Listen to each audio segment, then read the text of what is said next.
So how about another 30 seconds and maybe we can have some share outs?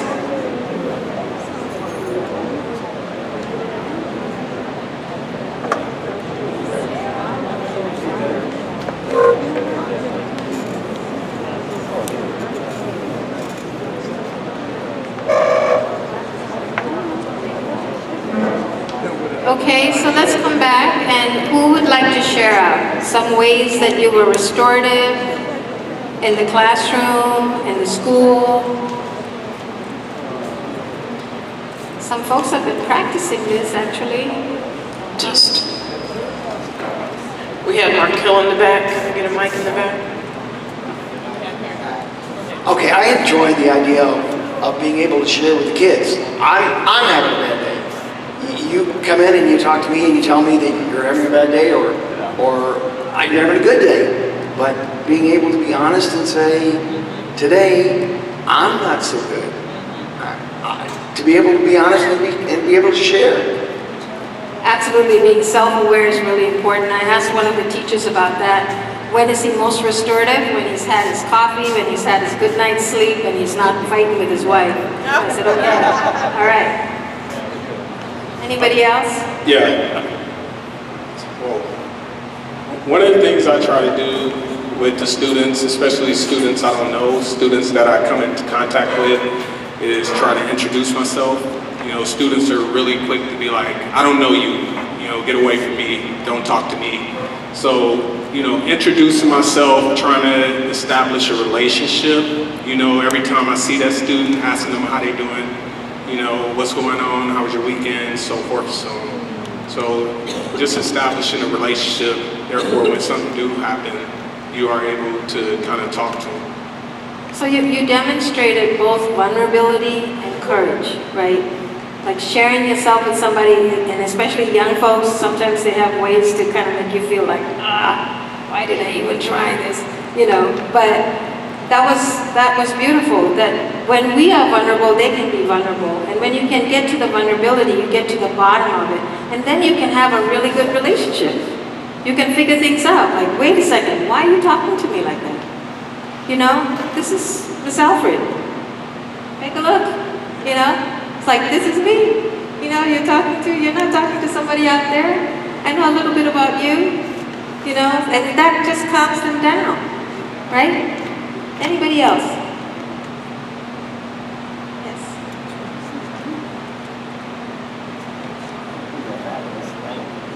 I'd like to share something I do in the morning with the kids.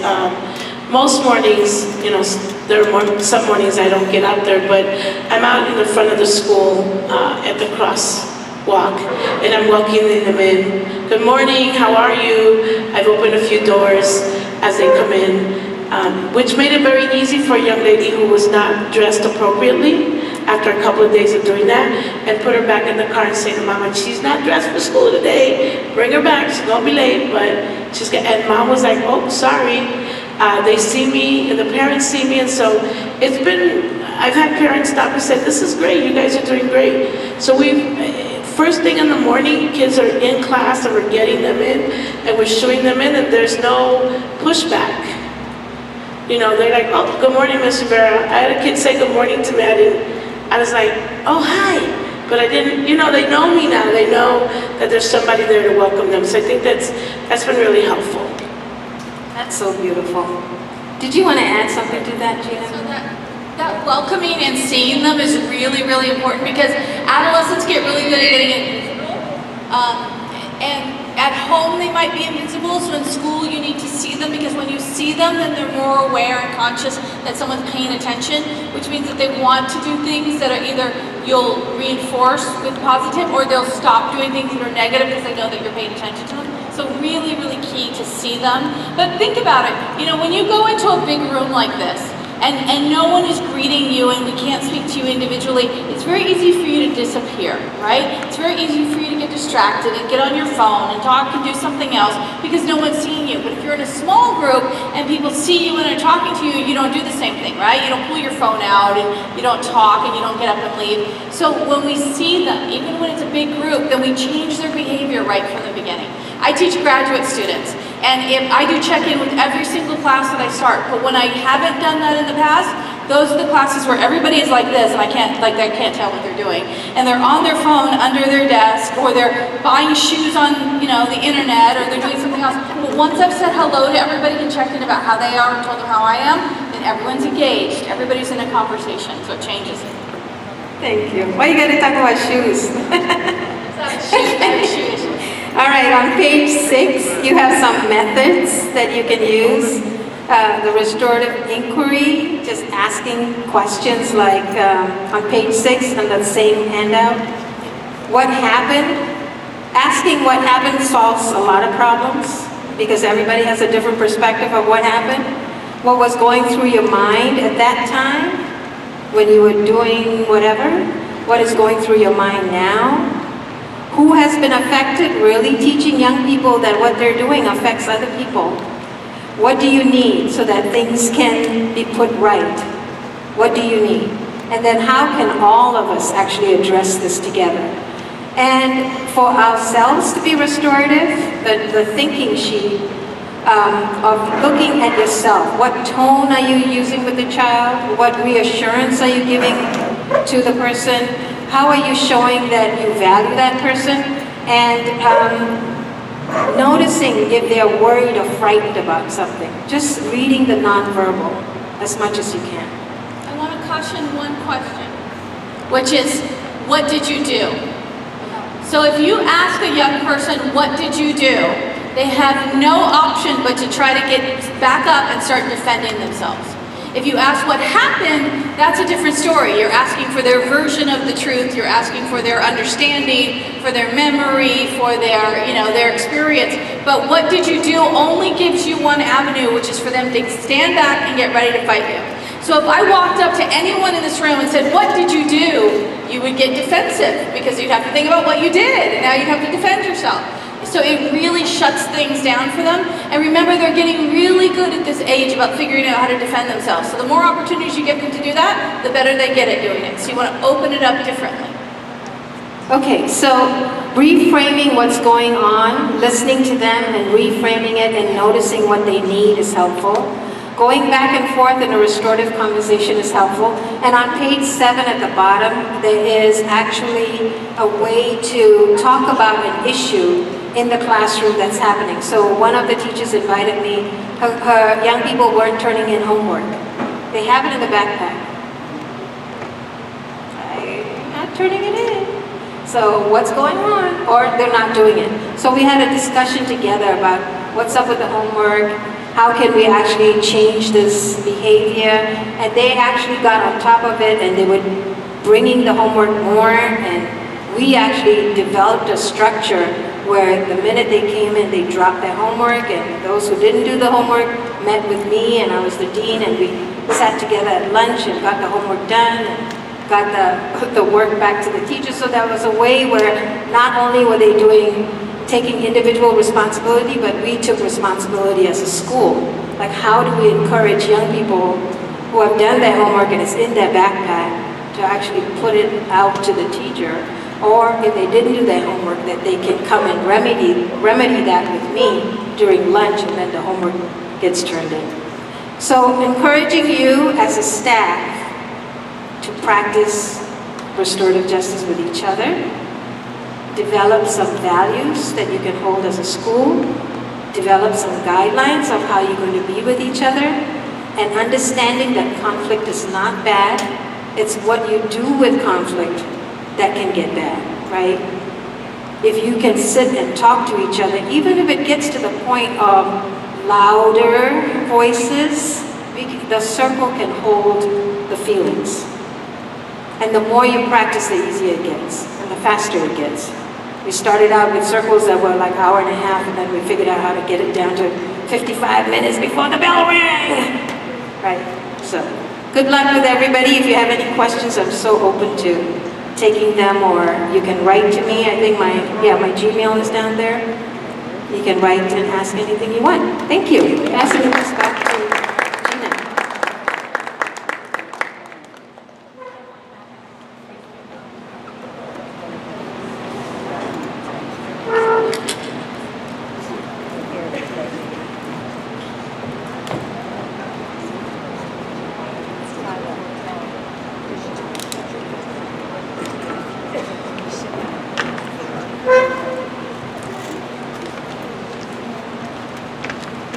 Okay, so Rita talked about sort of the environment and the things that you do to set things up so kids feel seen, feel heard, feel like they have space to talk to you, to work things through.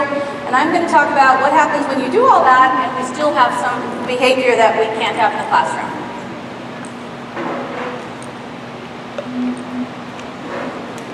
So principle 2, when harmony in the classroom shifts, actions that we need to take to get back on track. So as a psychologist, we always think of these as symptoms, but I want you to think of them as signs or warning signs, right? That when something's going on with behavior in a classroom, it means something. It's never the first surface thing. There's something behind it, and also 99.9% of the time, it has nothing to do with you, it's about the young person. So it's something going on for them internally, something that has happened at home, something that's going on in one of their relationships, some kind of fear or worry or anger, something is motivating disruptive behavior.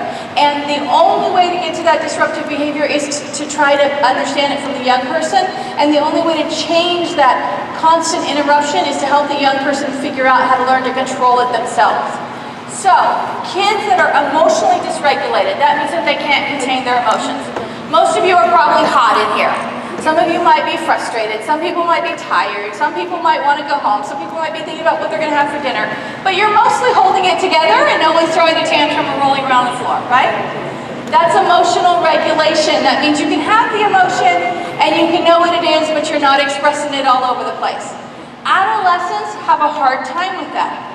So if they had really good modeling from their parents and from their caregivers around them, then they do that better. But if they had really bad modeling or experiences with their caregivers, then they do that worse. So you will probably notice the child that acts out in class and has trouble regulating their emotions also has the parent who, when they come in, has trouble regulating their emotions and acts out and is not a good listener. That's not by accident. That is called modeling and learning, and that's what the young person learned. So we have to help them relearn how to have an emotion, and it's okay, but you also don't have to express it all of the time, right? So that's what these activities are going to help us get to.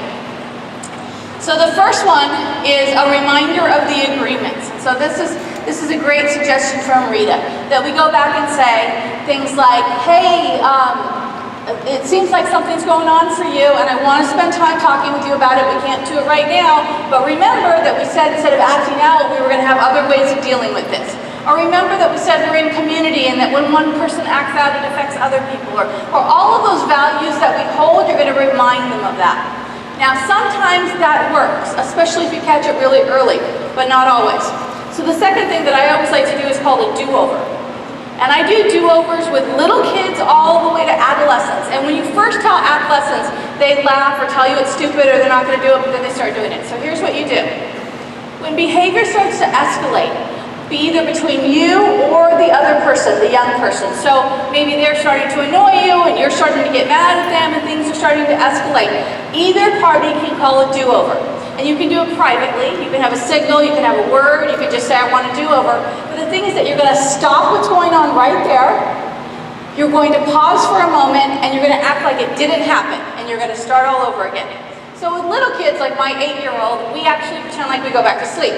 So she starts acting out, I start threatening things like I'm taking away everything, she's going to be in a room for the next 3 days, we're not going to the zoo, I'm throwing out everything I've got to try to scare her, and it's not working. Then I call a do-over because it's not working anymore, and now I'm really frustrated, she's crying, and it's getting really bad.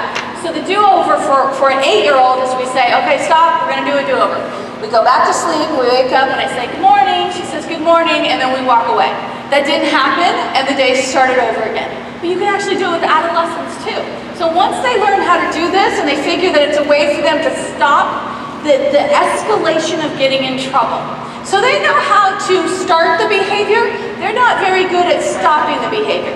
If you were in my training that I did over the summer, the example that I gave you is that the stopping a behavior once it's in motion is frontal brain development. That's something we learn as adults.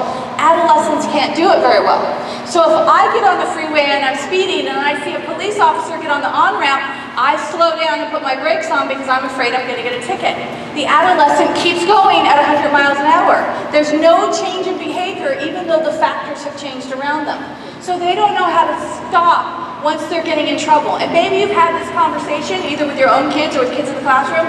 and you've thought, just stop. Why don't you just stop? You're making this worse and you're not stopping. They can't stop. Once it's in motion, they have a really hard time doing it. So they actually have to learn how to stop it for themselves, but there has to be a model for it where we actually let that go, and that's the hard part. So I've done this with people who work with adolescents, and they'll say, yeah, we do the do-over, and we stop, and the kid goes on, and I go on, but I'm still mad at that kid. So later, I might say something to that kid, and then everything gets escalated again. So if you're gonna do a do-over, you really have to do a do-over. And you have to think that the idea, you have two goals. One is to teach a young person how to interrupt their own behavior and stop it. Even if the first part of it was ugly or the first part of it was disrespectful, that they're gonna stop it and you're gonna get to the same goal of it stopping, right? That you're both not gonna have to deal with this anymore. And the secondary goal is gonna be that that behavior doesn't get escalated and out of hand and become a problem for you or for them. So if you can stop it right away, even if something has been said, even if something has been, a remark has been made or a name has been called, if you stop it before it escalates to that kid getting removed or violence or something worse, then it's a win, right? Because that young person's baseline is really, really high. They have a lot of those acting out behaviors. So you're trying to slowly decrease it down to them not needing to do that. I did this with adolescents in a group, and we would do do-overs. And it was actually very rarely used. People didn't use do-overs very often. But eventually, my kids that needed do-overs a lot would get to the point where they would start to say something, and then they would say, never mind. Because they didn't even want to go through the whole process of doing the do-over, because that was too much for them. They got bored with that. But they could see that where they were going was going to end up with them having to do a do-over, so then they would just avoid it. And the behaviors got much better in the classroom. So in the beginning, you have to take your ego out of it. Like, I'm not going to punish that they called me a name. I'm going to cut it off because they cut it off, and we're going to let it go. And trust me, the behavior will get better, and you won't have to do that more than 1 or 2 times. If it doesn't work, then it doesn't work. They're not going to call it do-over, and they're not going to stop. And the other thing is that I tell people that they have a limit on the do-overs. So you have a maximum of 2 do-overs in a day. If you need more than 2 do-overs and it is not a do-over situation, we have to try a second plan, which is something else that I'll talk about in a moment. But if you can do up to 2 do-overs in a day. So here's something to remember too. We have bad days. Does anybody here not have bad days? Okay, good. Just want to make sure I don't have anybody that never has a bad day. They have bad days too. And even though the things that they have bad days about seem kind of silly to us, when we were 14, 15, and 16, they didn't seem silly to us. Anybody remember their first breakup? Does anybody remember somebody telling them that they wouldn't remember it and it's not a big deal and just to get over it? It's really common things that we tell adolescents. In that moment, it feels like the biggest thing in your life, because it kind of is. It's your biggest significant break in a romantic relationship. You've put a lot of feelings into it. It is significant. So even when they're having things that seem silly to us, try to remember that that was a big deal when we were that age. Their life is smaller, their context is smaller. So that's why somebody calling somebody a name or posting something on Facebook is a huge deal for them. They perseverate about it and they think about it and it becomes a big problem. One thing I want to say too is about the difference in bullying for kids. So when we were probably, most of you are around my age. When we were probably young, if you were bullied at school, or if you were the bullier of someone at school, that pretty much ended at the end of the school day, unless you called on that one house phone where you had to go in the kitchen and drag the phone out and you talked on the phone, right? But you could hang up and you wouldn't get bullied for the rest of the time. Now kids, 24 hours a day, 7 days a week, out to thousands and thousands of kids at one time can be bullied through social media. So the tormenting doesn't stop, so therefore they can't disconnect when things like that are happening in their relationships. They can't come into a classroom and cut it off. If I text one of you right now a mean message and called you a name and told a lie about you, and then said, sit here, be quiet, pay attention because I'm going to give you a test at the end of this, you'd keep checking your phone. You'd be telling your friend what happened. You would be having emotions and reactions to it. And we're adults who are stable and emotionally regulated. These are kids. They can't manage that very well. It doesn't mean we just let it happen. We just need to understand where it's coming from. They get very emotional, they get very involved, and they get very stuck and fixated on things. And they need tools that help them figure out how to not do them. Okay? So the do-over is a big one. The second one is a time in. So timeout is usually associated with a consequence. You've done something bad, you have to be removed. And that's okay, it's appropriate. You know, Jeff talked about that earlier when we use timeouts. But a time in can actually happen without anybody else knowing. So this is what I teach young people to do. When you need a time in, the first thing that we deal with when we work with trauma or anger management or explosive trauma disorders or any of those kind of things is to help people learn how to self-regulate. So what I want young people to start to do is start to notice when they get activated, when they get ready to not be able to hold in their behaviors and be impulsive and yell at someone, cuss at someone, knock something over, escalate a behavior. And as they start to learn to notice what are the things that led up to that, what were the feelings they were starting to have, what are the thoughts that they were starting to have, then they can figure out what they can do about it instead of throwing a chair over or throwing something at someone or cussing at someone. They can learn something else to replace that behavior. So a time in is one of the things that I teach. And a time in is, you can do it with other people knowing or not. You just sit down, you take 2 deep breaths, and you start to visualize whatever it is you're angry about. You can have that visualization in your head. You can even have that argument in your head. You can be mad at whoever you are in your head and picture that for a few minutes. Nobody else needs to know that you're doing it. And then you put it into a bubble. You sort of capture that experience, that event in the bubble. And then you picture a backpack, a big backpack. And you open up the backpack and you put that bubble into the backpack and you close it. And then hang that backpack up on a shelf. Now, it's going to stay there until you come back to it. It didn't go away, we're not forgiving it, something probably did happen to you that was wrong, you're justified, but we're not going to do it now. We're going to put it in the backpack for when it's more appropriate for you to deal with whatever happened in that backpack. There's another one that I do with adolescents that they like, which is I say the people, like they might be fighting with people, they're mad at somebody or they had an argument with a peer. Okay, I want you to picture a big bus. And I want you to picture those people walking one by one onto the bus. It could be your mom, it could be your dad, it could be your best friend you just had a fight with, or your girlfriend or boyfriend. Get on the bus. And then I want you to picture the doors closing on the bus, and now I want you to watch the bus drive away. And the bus will come back later, but right now it's driving away. So we don't have to have this fight and engagement right now. So I've had several little kids and older kids blow up the bus. You want to blow up the bus, because that escalates the behavior. That just feeds their anger. But you want the bus to go away. We don't have to deal with everything in the moment. That's that impulsive piece of our brain that thinks we're in survival and we have to deal with it right now. And actually healthy people can compartmentalize things and put it away until later. So if some of you are really hungry right now or really sleepy, instead of just getting up and eating or falling asleep on the floor, you're holding it, that's compartmentalizing. So that's what we're teaching them to do. Just hold it for a little while, put it away, it'll still be there when you come back. The next one is alternatives. So for little kids in a classroom, we offer something else that they can do when they're engaged in an activity or a task or an assignment and they can't do it, they're being disruptive. Give them something else that they can do for a limited amount of time just to disconnect what was going on, give them a kind of a timeout from it, and then they go back to it. So here's what we do in little kids' classrooms. We create a corner that has things that they can do instead of the assignment for a short period of time, 10 minutes. You can go to this corner for 10 minutes, do something else, and then you've got to come back and get on task. And you have a certain number of times that you can do it in the classroom, usually depending on age, right? So you don't want kids using that over and over, but it's an option when their behavior starts to escalate. So for adolescents, it might be something that they don't have to get up and do, but I've done with some young people like, okay, you're not being respectful, or you're not engaging with the rest of the class, you're not following the assignment, you can journal for 10 minutes, or you can draw for 10 minutes, or you can, whatever the activity. Some kids I've even let them some music for 10 minutes, but it's 10 minutes. It's not for the next hour. It's not instead of the activity. They just take a break. So here's what some teachers worry about.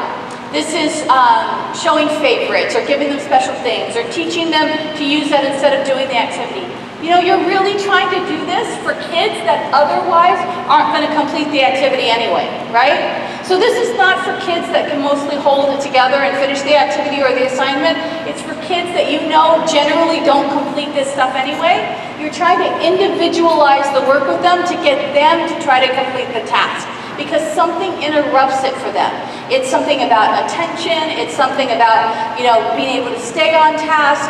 Those things are developing in adolescence anyway, but for kids who have trauma or violence or dysfunction in their family, it's really hard for them to stay on task, and then they just don't do it. So we use it as a tool when we have kids that otherwise won't be able to complete. Because we could do nothing, but they're still not going to complete the task. So if we start to teach them things that break up that acceleration of their behavior, that out of control beginning of their behavior, then often they can learn how to get themselves back on track. So you try these things, and if they work, awesome, and you keep doing them. If they don't work, then you skip to the next one and you try something different with them. The whole thing is to try to get two goals out of it. One, that they do what they need to do in the classroom, and two, that they do it without causing more problems for you or other people, that they actually successfully complete things. Because when you have a class of students who are successfully completing what they need to do, then everyone is safe. Everyone is taken care of. Everybody is getting what they need done. But the problem is that those kids all have different experiences, and some of them can't do that. So rather than removing them, these are some of the tools that we can use to try to keep them in the classroom. And no one else has to know that a kid gets to stop and journal for 10 minutes and then go back to his task. Actually, he's the only one that needs to know that. So you don't have to worry about everyone thinking it's fair or not fair. If a kid is doing a task and he can't keep on it, and the agreement with him is that he can stop and he can draw for 10 minutes and then go back to his work, that doesn't disrupt anybody else, and he still gets his work done. So fairness is not that everybody gets the exact same thing. Fairness is that everybody gets what they need. And if we really focus on that, then everyone makes it to the finish line. Okay, C, can you talk about this one, because this is yours? Actually, the next two.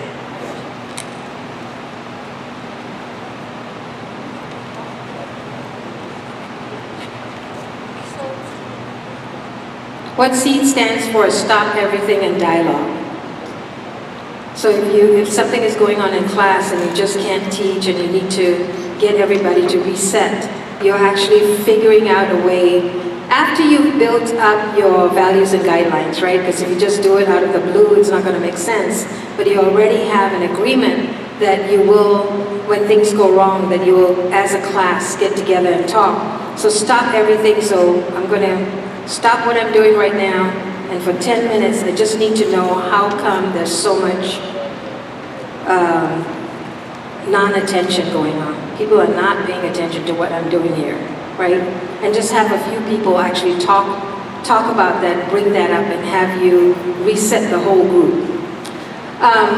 The restorative and hallway conversations are, if things are happening with a couple of students and you're noticing that there is what in restorative justice we call hurt or harm.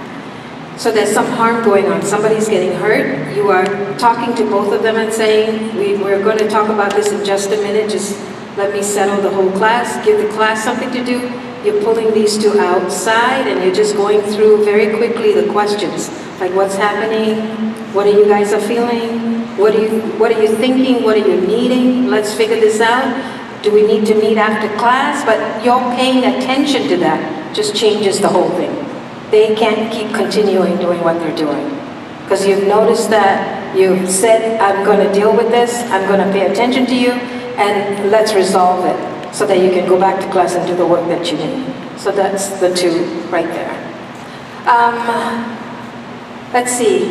I think you probably have practices similar to this that you do, and we wanted to do talking to each other and then sharing. But I also think that we were talking about maybe going home early.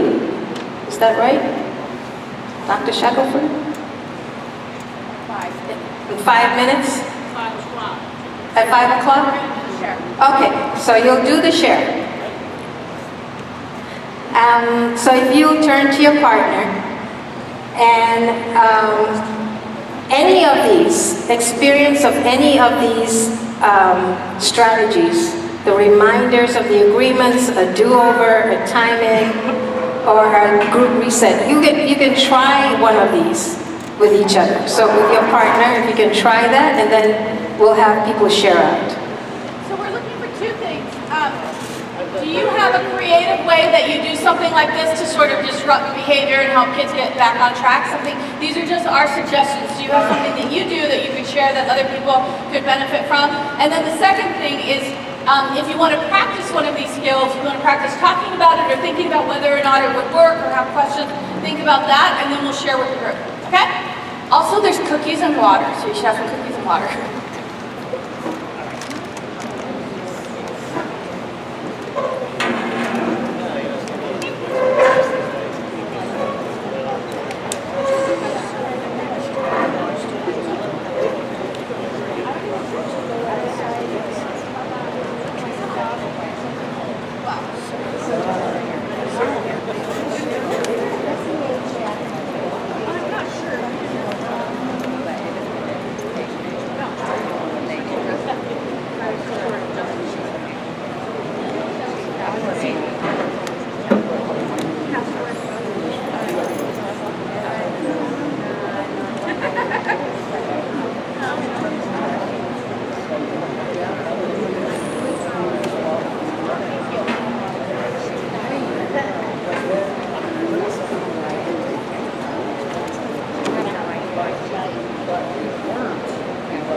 It doesn't matter what time.